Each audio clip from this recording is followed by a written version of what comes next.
Bismillahirrahmanirrahim. Assalamu alaikum viewers.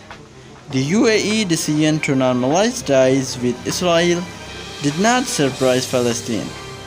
It was just the latest betrayal of the Palestine cause by Arab states.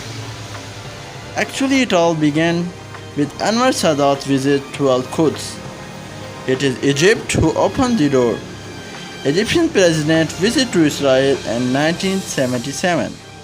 Before that, no one dared to say peace with Israel.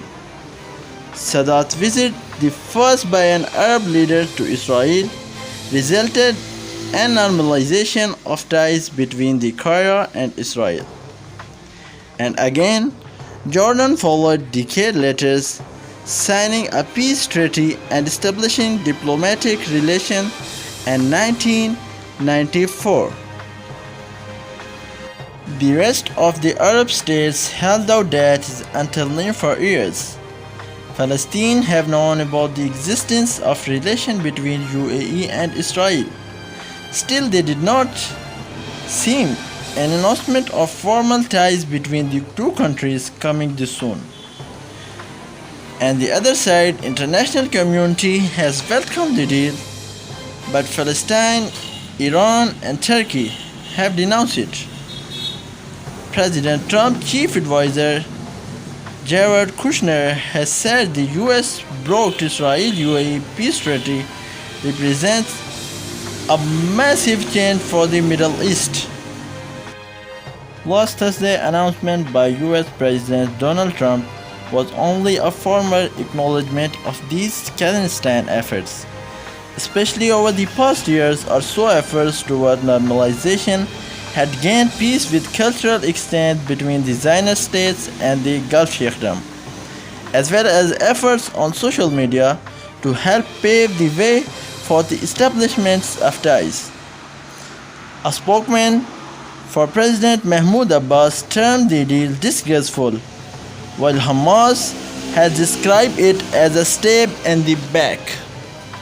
Silence from Saudi Arabia as UAE hails Israel accord King Salman's position as custodian of Islam's holiest sites make it harder for the kingdom to take the same step on UAE.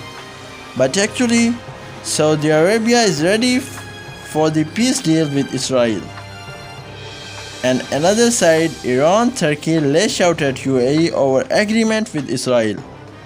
Erdogan said he is considering Turkey relations with the UAE and recalling its ambassador. The peace table of the Arab states with a Zionist state like Israel is a bargain for the blood of Palestinian children. The criminal silence of many Arab states, including Saudi Arabia, is showing that they do not care about the issue of Palestine. This is a betrayal of the Muslim. The Arab nations are on the verge of destruction.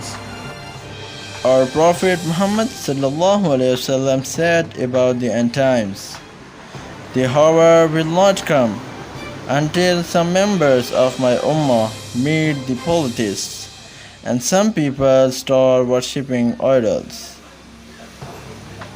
May Allah protect us from these sins, because the Arab nations are on the verge of destruction.